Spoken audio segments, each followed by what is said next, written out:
ચોમાસો આખું સિઝનનું વાત કરું તો અત્યારે જો વરસાદ છે એ 455.75 મિલીમીટર વરસાદ એકંદર ટોટલ સરેરાશ થઈ ચૂકી છે રાજ્યમાં, જે ટોટલ વરસાદના 51.61% છે. એટલે આપણે લગભગ જે ટોટલ વરસાદ છે એનો અડધો વરસાદ કરતાં વધારે થઈ ગયું છે.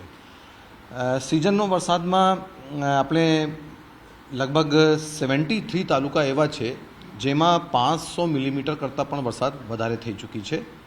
અને જે રાજ્યમાં ટોટલ આજની વાત કરીએ 16 કલાક સુધી જો લેટેસ્ટ રિપોર્ટ આવે છે, દર 2 કલાકમાં મારી પાસે રિપોર્ટ આવે છે, જે 16 કલાક 4 વાગ્યાની રિપોર્ટ છે. એ પ્રમાણે જે રીઝન વાઇઝ વાત કરીએ, આપણી પાસે 4 રીઝન છે: Kutch, north Gujarat, East central, Saurashtra, south Gujarat. એમાં સૌથી વધારે વરસાદ 75% કચ્છમાં થયું છે અને સૌરાષ્ટ્રમાં 73.25% વરસાદ થઈ છે.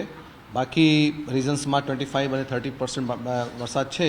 એટલે ટોટલ 51% વરસાદ ટોટલ થઈ છે, જે 4 રીઝન અલગ અલગ 4 રીઝન્સમાં વરસાદ છે.